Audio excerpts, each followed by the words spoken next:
jóvenes, hoy vamos a aprender a identificar los 10 casos de factorización. El primer caso es el factor común de monomio. Es una expresión algebraica en la que se utilizan exponentes naturales de variables literales que constan de un solo término. Si hubiera más o menos, ya sería un binomio. Ejemplo: 5a más 15ab menos 10ac. En este caso, nos damos cuenta que el factor común es a. A va a ser, o es, nuestro factor común. Este resulta siendo ya un polinomio que tiene. El segundo caso, factor común por agrupación. Se llama factor común por agrupación de términos si los términos de un polinomio pueden reunirse en grupos de términos con un factor común diferente en cada grupo. Cuando pueden reunirse en grupos de igual número de términos, se les saca en cada uno de ellos el factor común. Se queda la misma expresión en cada uno de los grupos entre paréntesis. Se le saca este grupo como factor común, quedando así una multiplicación de polinomios. Tratar desde el principio que nos queden iguales los términos de los paréntesis no hará más sencillo resolver el problema. Vamos a ver el ejemplo. Acá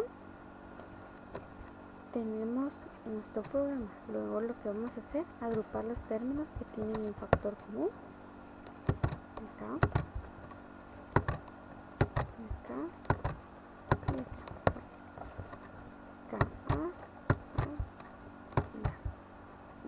Segundo de factor común. Y luego saco el factor común de cada grupo. Acá y acá. Bueno.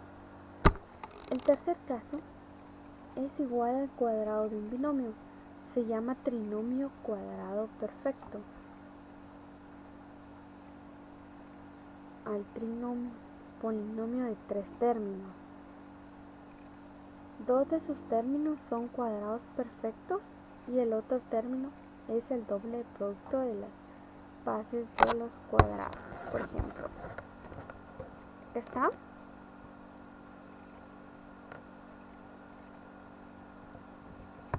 el cuadrado, raíz cuadrada de a, al cuadrado, raíz cuadrada de b cuadrado, doble producto de sus raíces.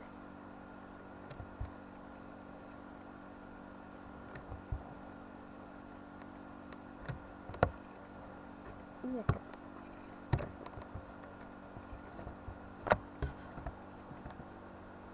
Bueno, el caso 4 se identifica por tener dos términos elevados al cuadrado y unidos por el signo menos.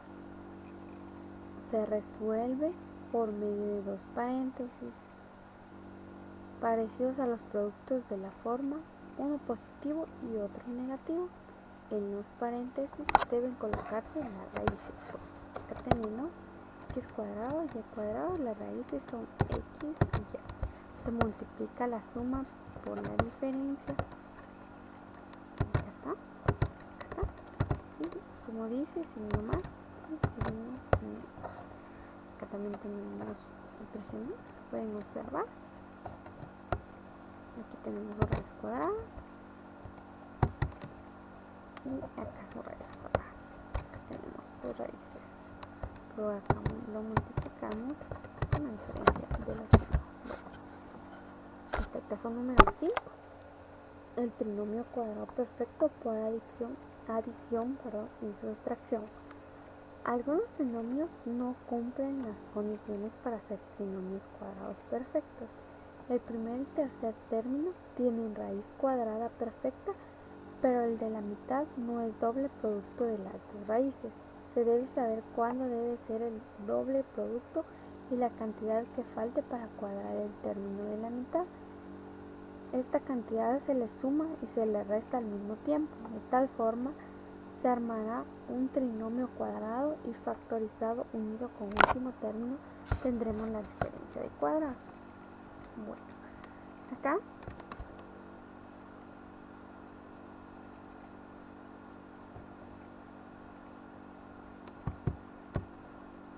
tiene raíz cuadrada perfecta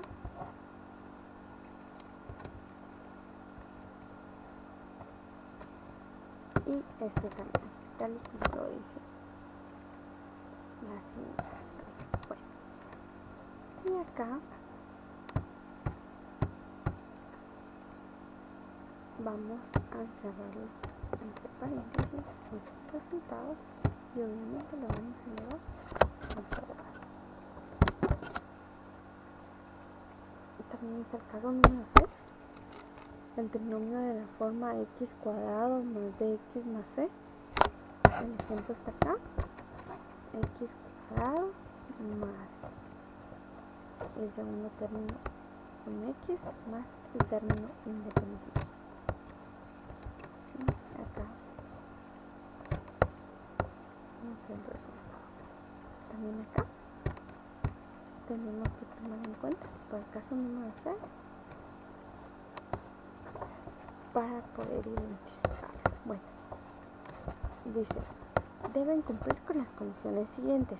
El coeficiente de primer término es 1. Acá está, como no se lo colocamos, es 1. El primer término es una letra cualquiera elevada al cuadrado. Acá. El segundo término tiene la misma letra que el primero con exponente 1. Acá está. Acá vemos que tiene x, acá n y acá n. Y su coeficiente es una cantidad cualquiera positiva o negativa. El tercer término es independiente de la letra que aparece en el primero y segundo término y es una cantidad cualquiera positiva o negativa. Es el que está acá no vamos con que es positivo y acá es negativo. Bueno, pasamos al caso 7, el trinomio de la forma ax cuadrado más bx más c. Las condiciones que debe cumplir un trinomio de la forma ax cuadrado más bx más c. El primer término tiene un coeficiente mayor que 1, acá podemos observar que es mayor que 1, y tiene una letra cualquiera elevada al cuadrado. Acá, x cuadrado. El segundo término tiene la misma letra que el primer término, pero con exponente 1. Y su coeficiente es una cantidad cualquiera positiva y negativa. Acá.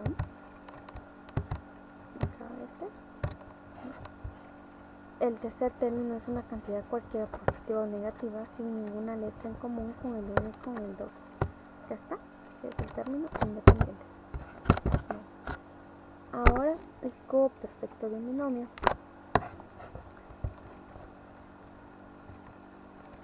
Primero, para identificar, nos tenemos que dar cuenta que acá debe ser elevado al cubo, luego al cuadrado, luego a 1 y luego el término independiente. Bueno, sacamos la raíz cúbica del a elevado al cubo, que es a, la raíz cúbica del 1, que es 1, segundo término,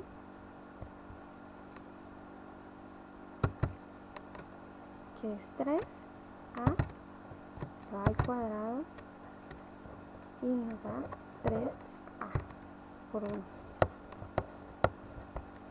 3a cuadrado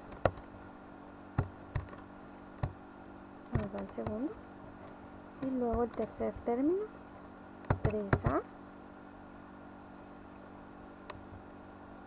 por 1 elevado al cuadrado que nos da 3a, que nos da nuestro tercer término. Y la respuesta es, bueno, ahora el caso número 9, suma o diferencia de cubos perfectos. Acá pasos para resolver el ejercicio. Descomponemos en dos factores. En el primer factor se escribe la suma o la diferencia según sea el caso de las raíces cúbicas de los dos términos. En el segundo factor se escribe la raíz del primer término elevado al cuadrado, empezando con el signo menos y de ahí en adelante su signo alternado si es una suma de cubos o con el signo más si es la diferencia de cubos, el producto de la primera raíz por la segunda más el cuadrado de la segunda raíz. La fórmula nos dice, la regla 1, la suma de dos cubos perfectos se descompone en dos factores, la suma de sus raíces cúbicas, el cuadrado de la primera raíz menos la multiplicación de dos raíces, más el cuadrado de la segunda raíz. Podemos observar. La fórmula nos dice, regla 2, la diferencia de los dos cubos perfectos se descompone en dos factores, la diferencia de sus raíces cúbicas, el cuadrado de la primera raíz más el cuadrado de la segunda raíz. El caso 10, suma o diferencia de dos potencias iguales. Pasos para resolver la suma de dos potencias iguales. Acá dice factorar x elevado a la quinta más 32. Encontrar la raíz quinta de los términos. Raíz quinta de la quinta es x, la raíz quinta de 32 es 2. Formaremos el primer factor, que son las raíces de los resultados de acá. Bueno, jóvenes, eso es todo. ¿Alguna duda? No, pues estoy para servirles.